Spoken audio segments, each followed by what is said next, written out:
Et maintenant, je vais vous demander de tourner ou si la régie peut afficher le passage de Job chapitre 19. Déjà, le verset 25, on peut lire.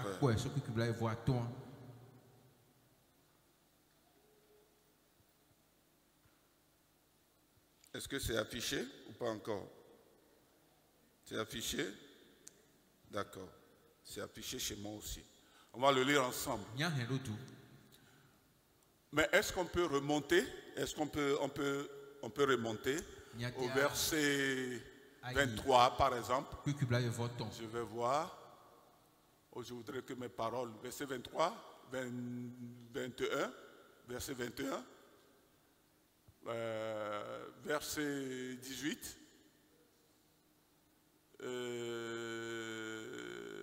verset 17. Ok. Bon, verset 14. 14. Ok. Bon, il y en a plein. 14. 14. 14. Ok. Bon, il y en a plein. Moi, je vais suivre ici. Je ne sais pas si eux peuvent nous aider. Vous allez suivre sur l'écran ou dans vos Bibles. Et Job, je suis abandonné de mes proches. Je suis oublié de mes intimes. Pesez bien les mots. Hein. Je suis un étranger pour mes serviteurs à moi et mes servantes. Je ne suis plus à leurs yeux qu'un inconnu. C'est Job qui parle. Parlant de tout ce qu'il est en train de traverser. Au verset 16. J'appelle mon serviteur et il ne répond pas.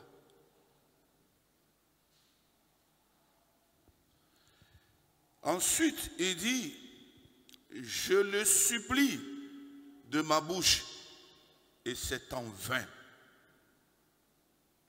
Mon humeur est en charge à ma femme et ma plainte au fils de mes entrailles.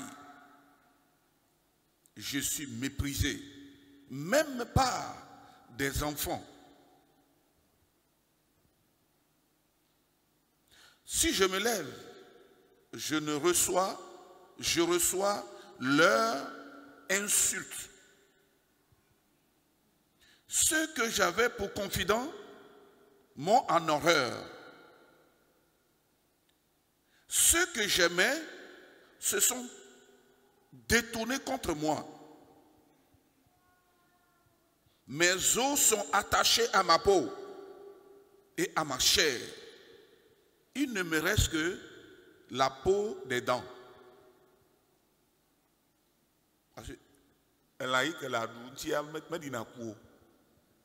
Voilà, c'est ça seulement. Sinon,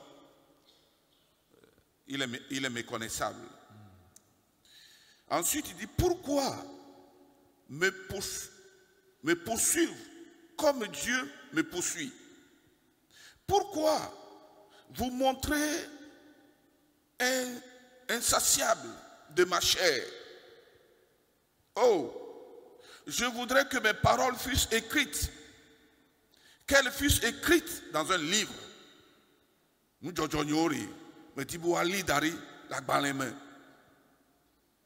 Je voudrais qu'avec un burin de fer et avec du plomb, elles fussent pour toujours gravées dans le roc. Mais,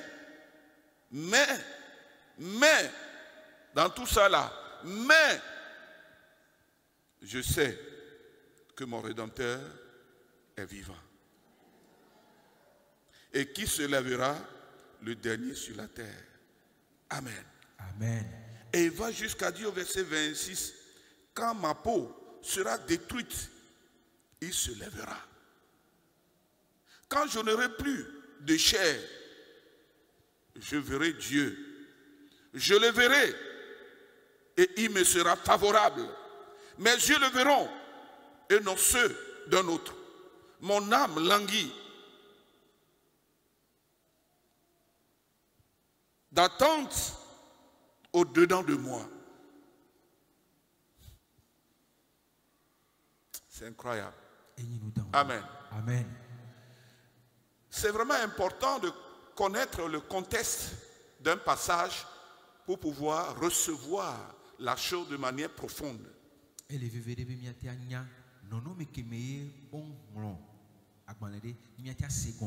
C'est au milieu de tout ce que nous venons d'énumérer que Job s'est tenu en disant « Je sais que mon Rédempteur est vivant ».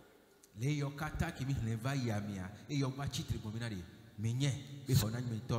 contexte ici, ce n'est pas quand Job a gagné du loto.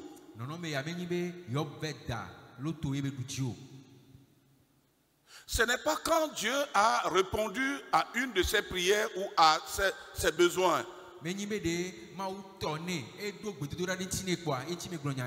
n'est pas quand Dieu a ouvert une porte devant lui qu'il a poussé à faire de telles déclarations. Laissez-moi vous dire que la vie chrétienne, elle est profonde. Et lorsque, par la grâce de Dieu, la main de quelqu'un arrive à la saisir, la vie est possible pour ce dernier, mais pour toujours, pour longtemps. Vous savez, l'image de Job ici, il faut voir la chose ainsi. Job, avant, pendant et après, 3 étapes pour Job. Job qui vit, Job à un moment donné qui vit ce mépris, ce rejet, cette moquerie. Ce Job était un riche. Quelqu'un que l'on vénère. Quelqu'un que l'on honore. Quand il y a une assemblée et que Job faisait son entrée, même s'il vient en retard, il y a une place qui lui est taillée devant. Ou on peut même faire lever quelqu'un pour faire asseoir Job. Parce que Job avait une autorité. Et il avait un éclat. Il avait du poids. Il avait du renom. Il avait tout ce que nous tous nous cherchons aujourd'hui. Et par surcroît, il était hyper riche. On dit que dans le temps en Mésopotamie, Job faisait partie des riches des riches. Et donc il avait aussi un entourage riche. Parce qu'un riche mais ne vit que parmi des riches en gros. C'est vrai qu'il y a des vautours qui essaient d'entourer les riches aussi dans le but de sucer. Mais en réalité, les riches sont entourés par des riches. Et c'est comme ça que Job vivait. Mais quelque chose de particulier pour Job, c'est que non seulement il est riche, non seulement qu'il est respecté, mais c'est quelqu'un qui craignait Dieu. Il n'a pas laissé sa richesse lui monter par la tête. Job avait du respect, de révérence vis-à-vis de l'Éternel, son Dieu.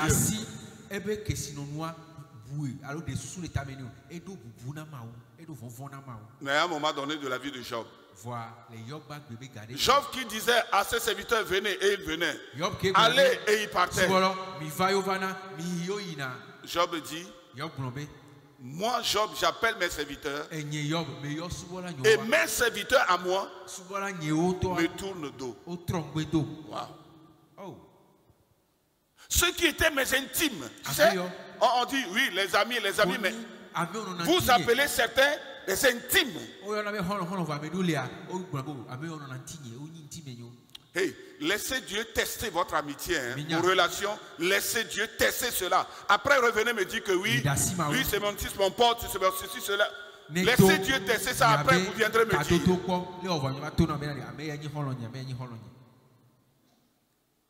Job dit, ceux qui étaient mes intimes sont détournés de moi. Quand j'appelle, ils ne répondent plus.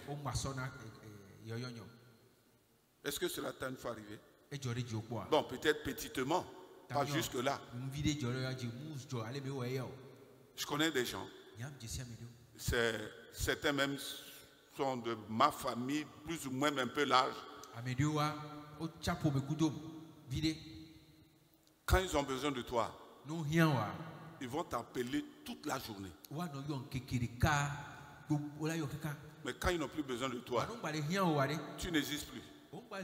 Quand tu appelles, ils ne prennent pas l'appel. Mais quand ils ont besoin de toi, ton téléphone va sonner durant toute la journée. Et Job dit, c'est ainsi que mes intimes aussi m'avaient abandonné. Il dit, mais les fils de mes entrailles aussi ont tourné le dos. Ceux qui mangeaient à ma table, je les appelle, ils ne disent plus rien. Et mon humeur est comme un sac du sel sur la tête de ma femme. Ça pèse. Tout est capoté. Et Job revient à zéro.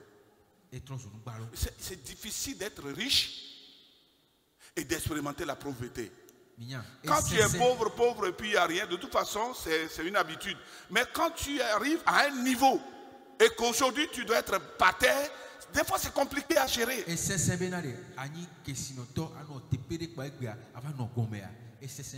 Voici, je dis ça juste pour vous décrire la situation. Pour que vous compreniez différemment la vie chrétienne. Pour qu'on ne nous trompe pas. Quand tu es chrétien, tout doit te réussir. La Bible n'a jamais dit ça. Est-ce que Dieu ne veut pas que les choses nous réussissent? Oui, certes. Mais l'apôtre Paul dit, et on va revenir là-dessus, il dit, je sais, on va revenir sur ça en vous demandant, qu'est-ce que vous savez? En tant que chrétien, qu'est-ce que tu sais? Pas qu'est-ce qui se dit? Qu'est-ce que toi tu sais? Là où tu es maintenant, qu'est-ce que toi tu sais? Paul va dire, je sais vivre dans l'abondance. Et je sais vivre dans la disette. Que sais-tu? Alléluia. Alléluia. Alléluia. Alléluia. La parole est la clé de la stabilité. Si Job n'avait pas la connaissance, le savoir sur qui est Dieu et comment il fonctionne, lorsque le moment difficile arrive sur sa vie comme celui-ci, Job va fuir. Il va tout jeter. Il va faire comme sa femme. Sa femme dit, maudit Dieu et meurt.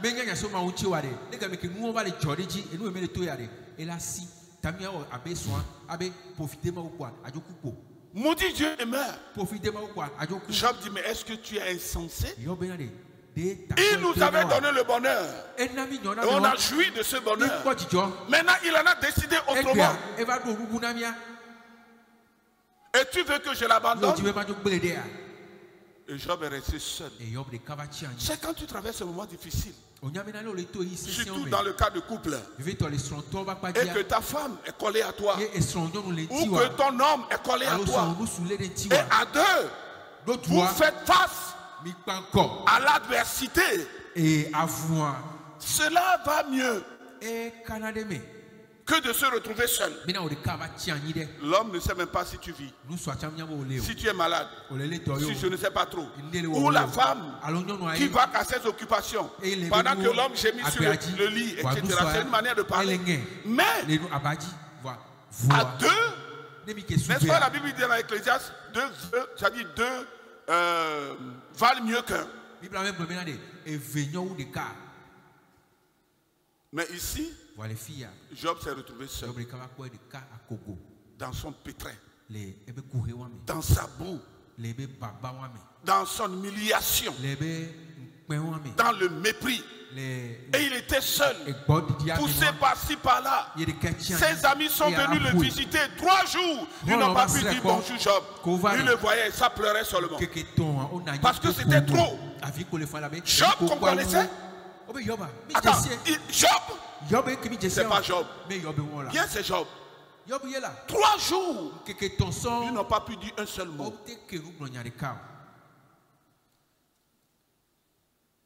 Et quand ils ont commencé à parler, au lieu d'édifier, de restaurer, de faire du bien, ils ont rajouté encore sur la vie de Job. Job dit, mais vous voulez finir avec moi? Pourquoi vous parlez ainsi? Etc., etc. Vous lisez ce passage, vous allez voir. Et en passant, que le fort ne se glorifie pas de sa force. Écoutez bien la parole de Dieu. Écoutez bien la parole de Dieu. Écoutez bien la parole de Dieu. Que le riche ne se glorifie pas de sa richesse.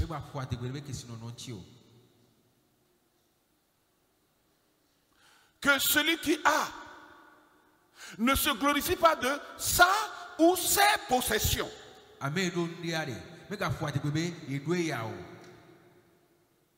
Mais que celui qui veut se glorifier, qu'il se glorifie d'avoir connu l'éternel Dieu. Vous savez pourquoi? J'ai dit à certains récemment, c'était en Côte d'Ivoire. J'ai dit, en un jour, tu peux devenir plus que pauvre. Un jour. Job. Prenez le temps pour lire les versets avant.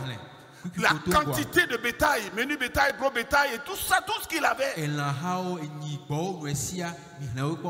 En une fraction de seconde. Je dis en une fraction de seconde. Comme ça.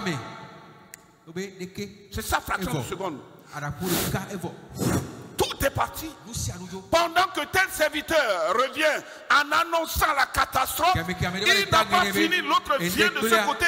Il annonce la catastrophe et il n'a pas fini. L'autre vient, à un moment donné, Job a déchiré son vêtement. Nu, je suis venu. Nu.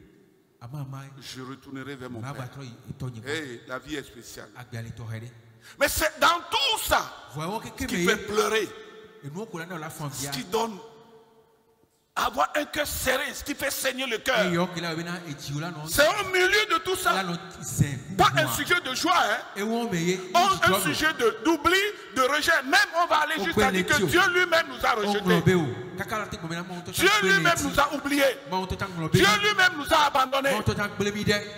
Et c'est au milieu de tout ça que Job va se lever. Seul. Sans accompagnement, sans soutien. Je le fais tout le temps, je suis seul. Vous savez, on est nombreux ce matin, mais au milieu de vous, je suis seul. Et c'est Dieu et moi qui ferons la majorité et non l'église et moi. Parce que des moments vont arriver, même tu n'auras pas ton pasteur à côté de toi. Tu comprends ce que je veux dire maintenant? Et tu dois gérer la situation. Et c'est Dieu qui le fait ainsi, pas que le pasteur ne veut pas. Il va y avoir des moments où ceux que vous appelez aujourd'hui des intimes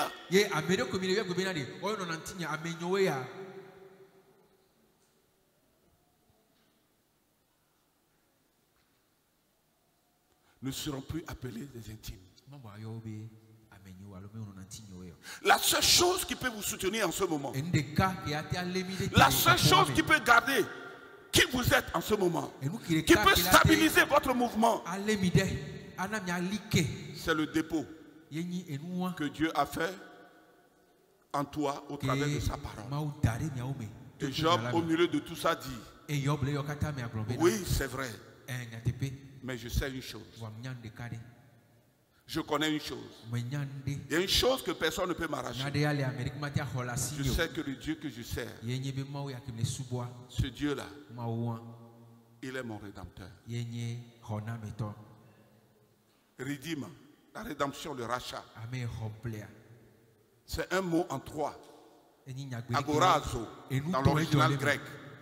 Le rachat. Mon Dieu, celui que je sers, il est mon rédempteur. Dans le tourbillon, hein, il demeure mon rédempteur. Il demeure celui qui m'a racheté. Devant l'adversité. Mais une seule chose je sais. Ce Dieu-là, il est mon rédempteur. Et regarde ce qu'il dit. Il renchérit en disant, c'est lui qui, en dernière position, va décider mon sort. Alléluia. Alléluia.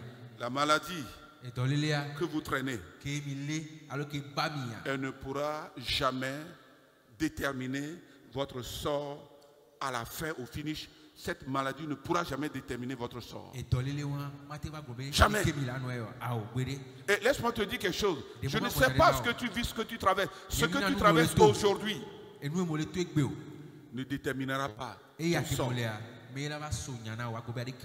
Parce que la situation que tu traverses n'a pas le dernier mot. Mais le Rédempteur, l'Éternel Dieu, c'est lui qui détient le dernier mot. Et comment Job l'a appelé? Comment il l'a appelé? Le Rédempteur à moi. Le Rédempteur à moi. Et il n'a pas dit le Rédempteur à nous. Parce que je ne vous connais pas. Oh, de visage, on se connaît même des noms. On ne connaît pas tous les noms non plus, mais on se connaît. Mais je ne vous connais pas. Mais moi, qui suis ici, je peux dire. Et j'ajoute, il est vivant pour moi. David connaissait ça. David a dit, David pouvait dire le berger des croyants. Et non, non, non, non. Il n'a pas, David pouvait dire le berger des croyants. Non. Il a dit, l'Éternel est le berger à moi. Parce qu'il ne connaît pas tout le monde. On peut être dans la même église, mais je ne sais pas ce que tu cherches ici. Je m'excuse. Je ne sais pas ce que tu cherches. Je ne sais pas qui tu es. Je ne sais pas ce que tu comprends. Mais moi, je déclare que l'Éternel des armées est le berger à moi. C'est-à-dire, c'est lui qui me guide. C'est lui qui me dirige. C'est lui qui me nourrit. C'est lui qui étanche ma soif. En fait, c'est le rôle du berger. Le berger doit voir le pâturage et voir qu'ici est vert. Et il dispasse les choses. Et il sait que tel moment, il doit amener le troupeau vers ici. Et je vais amener vers ce torrent, etc. C'est le rôle du berger. Et si une brebis a des problèmes, c'est lui qui s'occupe de ce problème. S'il a le pied cassé, il place le carreau. Et c'est lui qui dirige. Donc moi je peux dire, l'Éternel est le berger à moi. Et comme Job, je peux dire, l'Éternel Dieu est le Rédempteur à moi. Mon Rédempteur. Mon Rédempteur. Et je vais dire, il est mon Rédempteur. Et il est vivant. Il est vivant. Il est vivant. Il est vivant. Mon Dieu est vivant. Mon Dieu est vivant.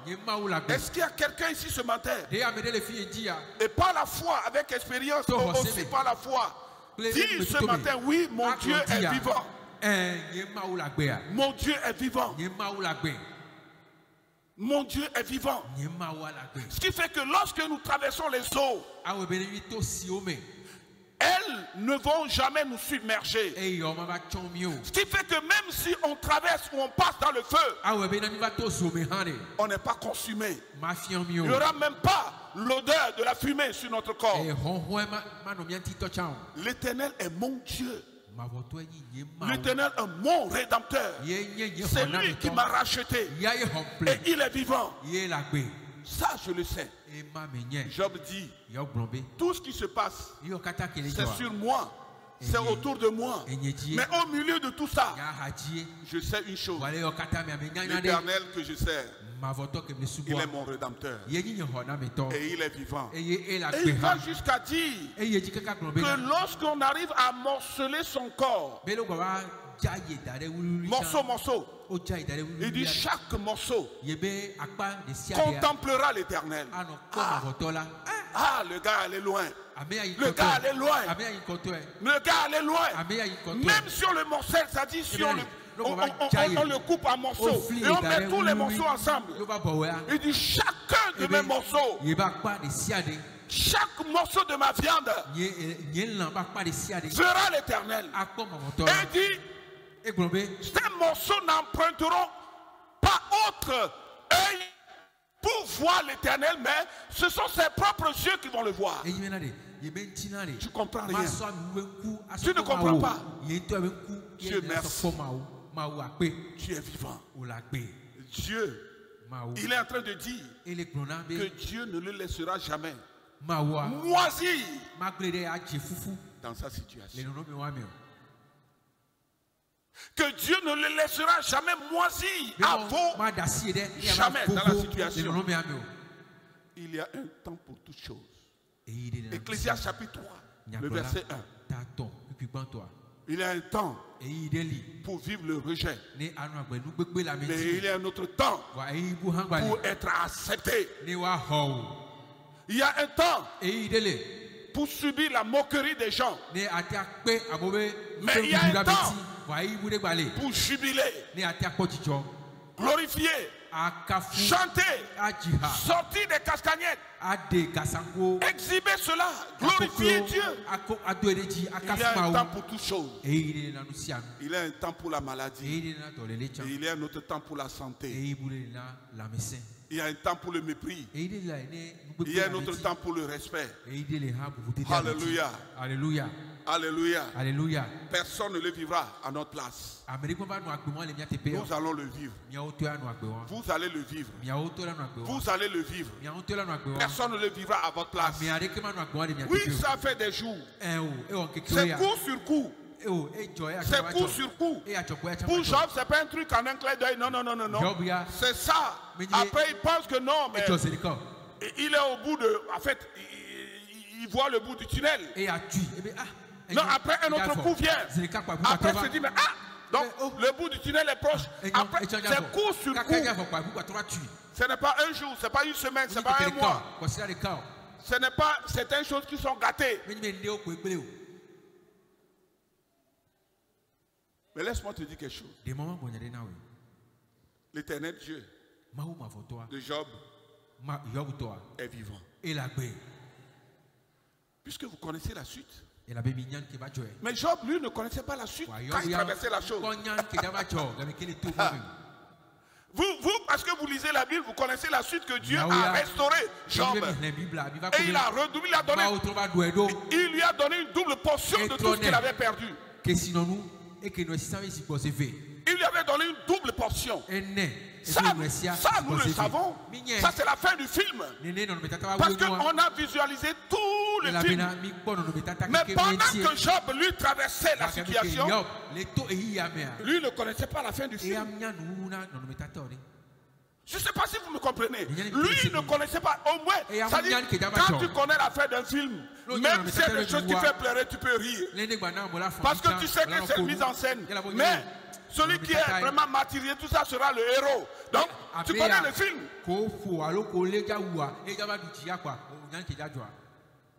Mais l'acteur Job, ne connaissait pas la fin du film. Lui, il manifestait seulement ce qui se passait dans sa vie. Il s'était juste appuyé sur ce qu'il connaît de Dieu. N'attends pas Dieu dans un tournant avant de le croire. Là, tu es un bébé dans la foi. Dieu reste Dieu. Peu importe ce que tu traverses, Dieu reste Dieu. Job dit, mon Rédempteur est vivant. Et celui qui va se lever en dernière position, c'est mon Dieu. Tu ne connais pas le film. Tu ne connais pas la fin du film. Et il dit, si vous me fragmentez, c'est-à-dire si vous me morcelez, si vous me rendez en morceaux, je ne perds pas courage. Et c'est le même qui dit qu'un arbre coupé, il y a de l'espérance pour lui. Parce que le bas va rejeter. C'est des rejetons. C'est incroyable de voir un homme dans l'Ancien Testament qui connaît Dieu de cette façon. Et il a dit, je sais. Maintenant, je viens à vous. Qu'est-ce que toi tu sais en tant que chrétien? Qu'est-ce que tu sais de ton Dieu? C'est là où se situe le problème. Ce n'est pas le fait de venir à l'église seulement. Qu'est-ce que tu sais? C'est pourquoi ce matin, pendant que je préparais ce message, je me suis dit, je veux voir les Fofo et Esther et la sœur Rosine, tout ça, au niveau du camp. Il faut insérer un programme. Peut-être je viendrai moi-même ou j'enverrai quelqu'un pour qu'on enseigne la doctrine aux jeunes. Pas seulement comment un jeune homme va faire ci, comment il faut faire ça. Non, la doctrine. La doctrine.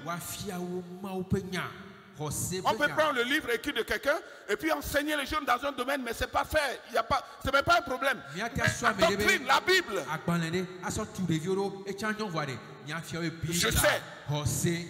Si je sais que l'œuvre de salut que Dieu a accompli au travers de son Fils Jésus-Christ est parfaite, si je sais ça,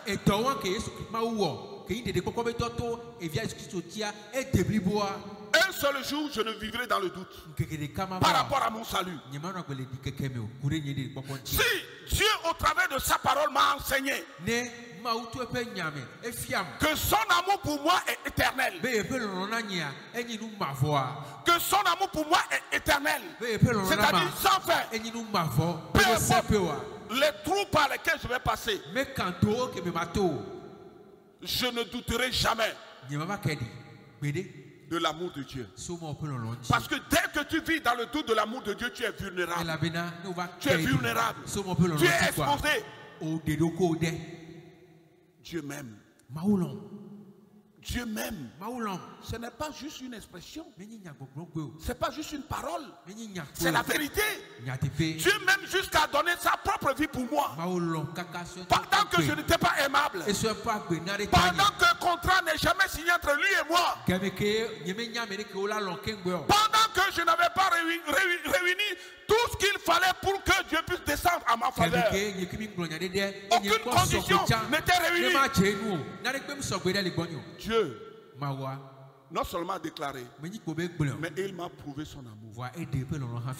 Et le Saint-Esprit par l'apôtre Paul va dire, à plus forte raison, si Dieu vous a aimé, pendant que vous n'étiez pas aimable, pendant que vous étiez des impies, pendant que voilà, rien de vous n'était pas, ne prête pas à ce que Dieu vous aime.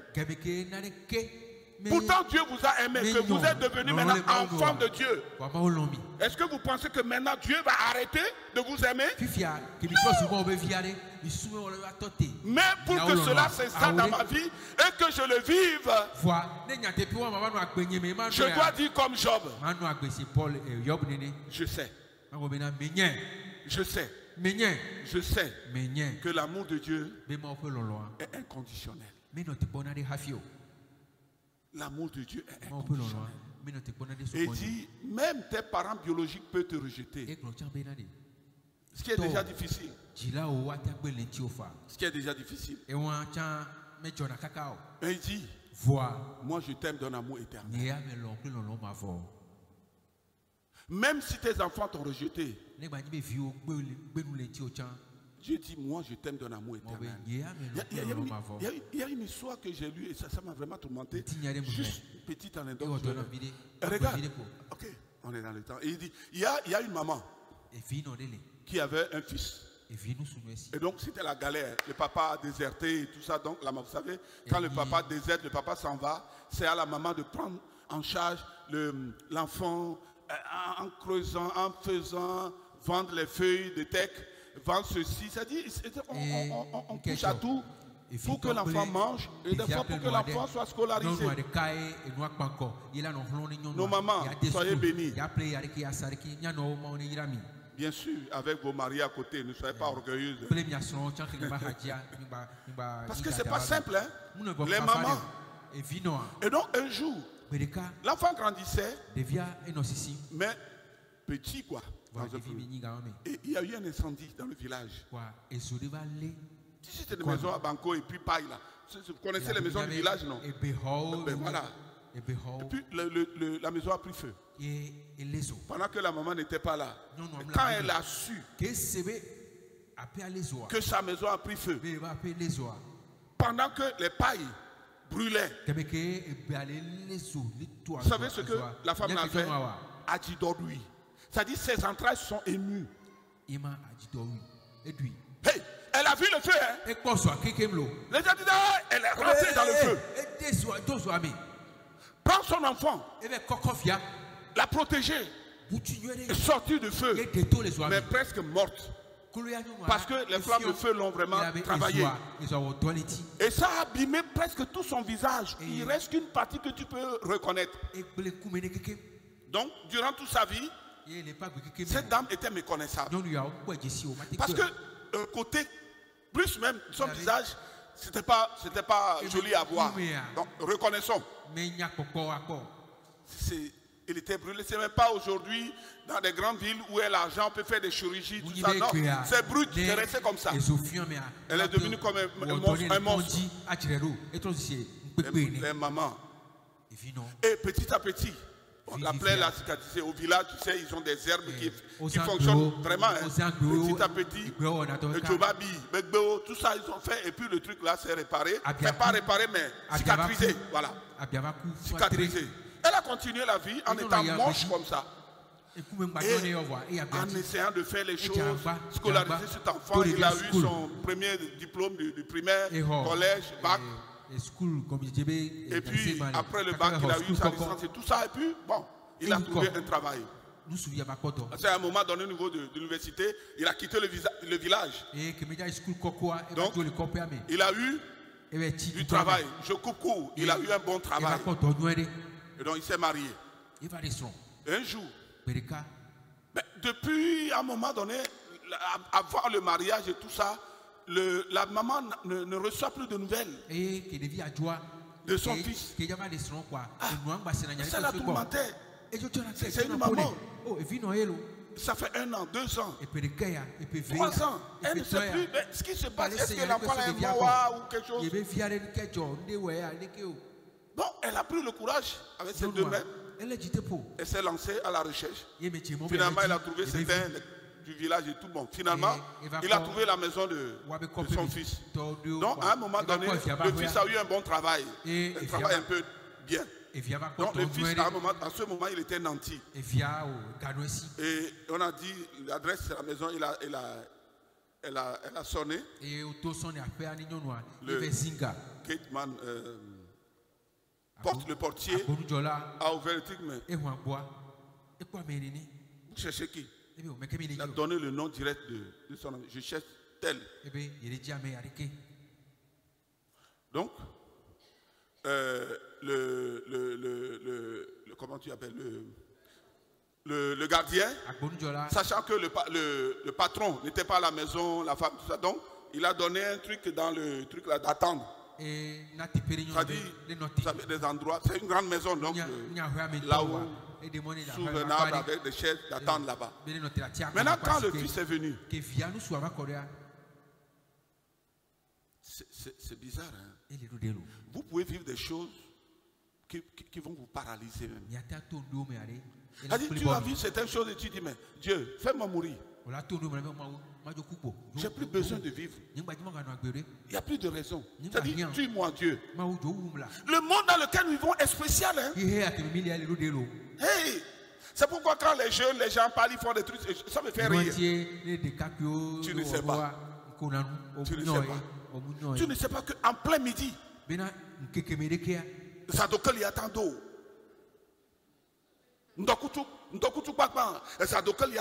En plein jour, tu seras dans le noir.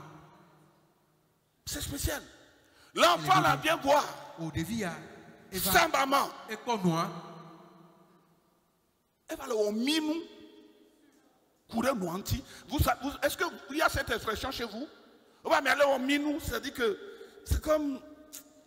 Elle est au minou de Nouanti face à sa femme. Et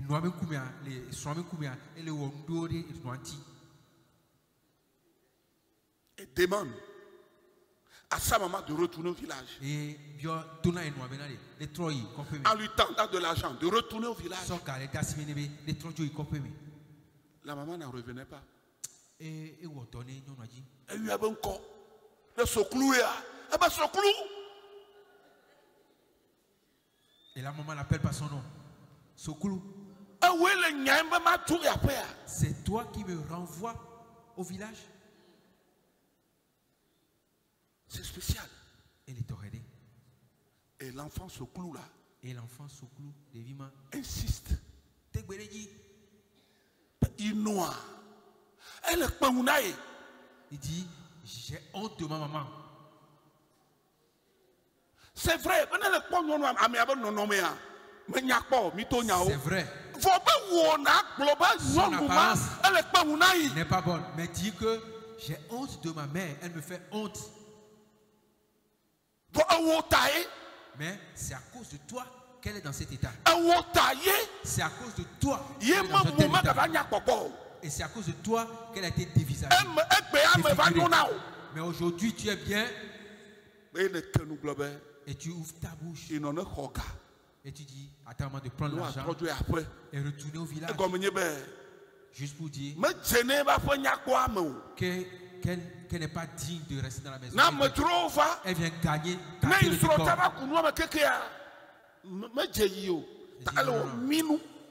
Elle là, elle n'est pas digne. Elle ne me fait pas honneur.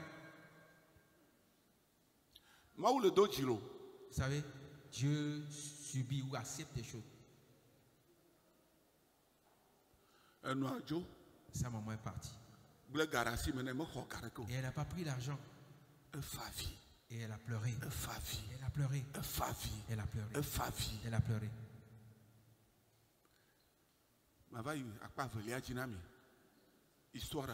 Et je vous raconterai l'autre partie. Partie 2.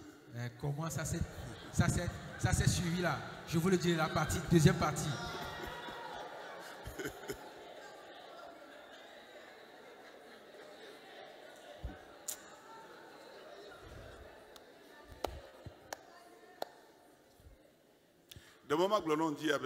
Permets-moi de te dire ce matin.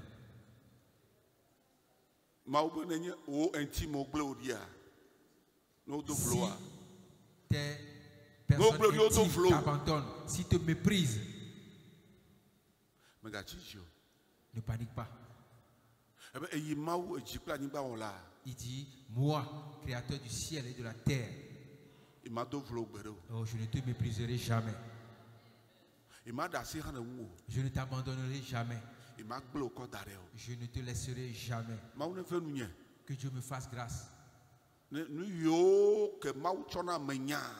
Afin que les choses que Dieu m'a données et que je connais,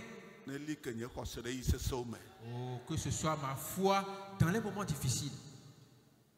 Que Dieu vous bénisse ce matin. Vous savez, nos expériences sont nombreuses. Et elles sont aussi différentes. Avec des couleurs différentes. Mais que Dieu s'immisce dedans pour nous ce matin. Vous avez compris? Que Dieu intervienne dedans pour nous ce matin.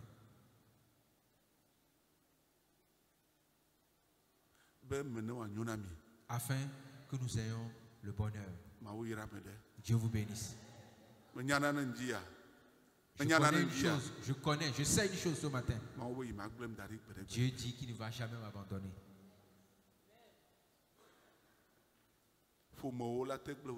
Tes familles pourront t'abandonner. Des gens que tu as nourris et sont devenus quelqu'un aujourd'hui se disent oui, je suis quelqu'un. Mais le Dieu que tu adores,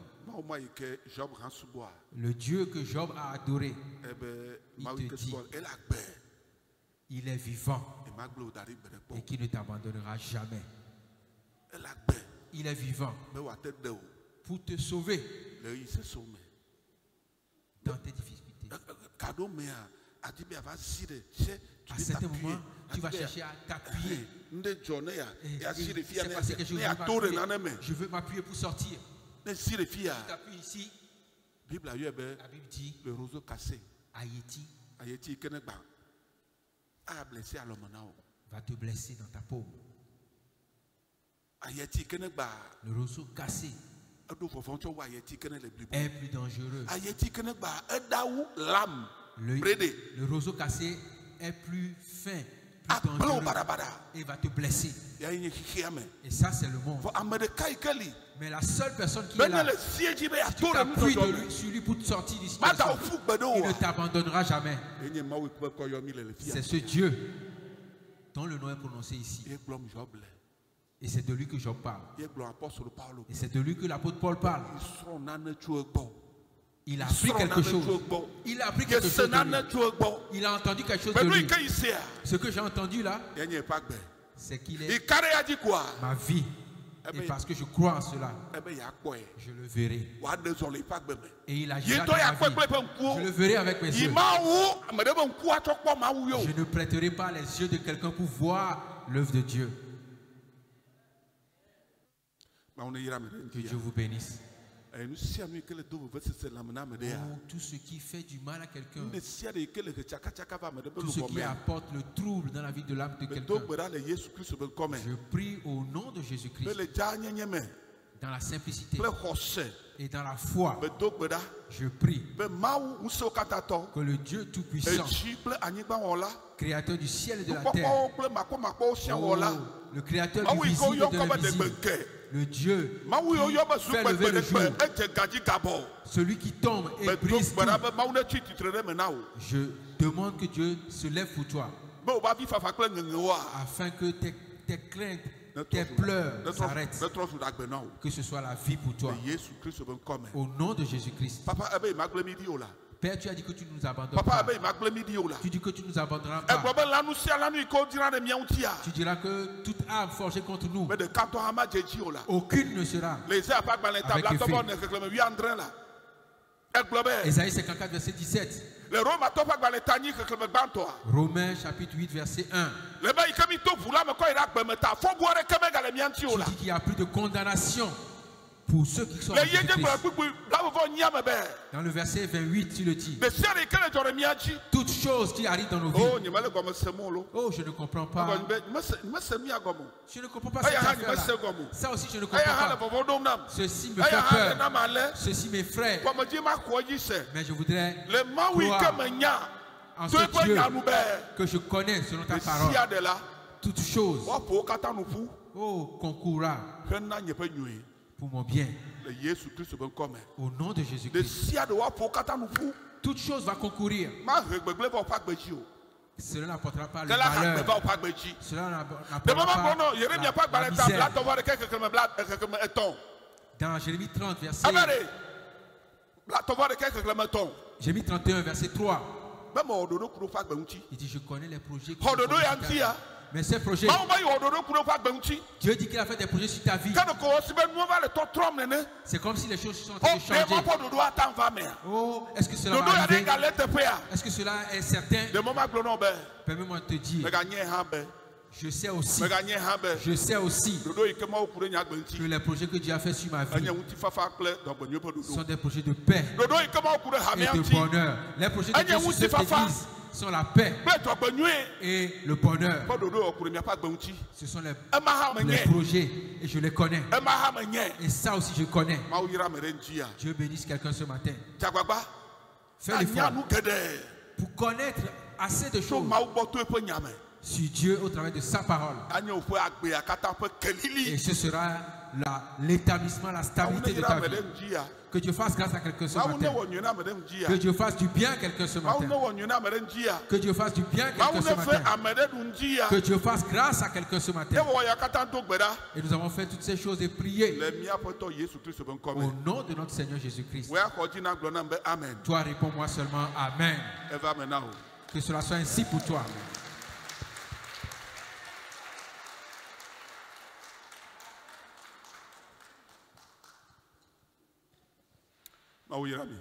Dieu vous bénisse.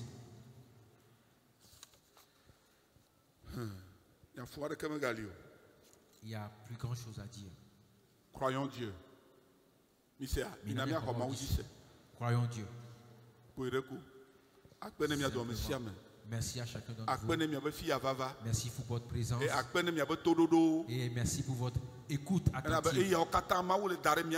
Parce que toutes ces choses que Dieu met en nous, ces choses nous sauveront demain. Ces choses nous sauveront après-demain.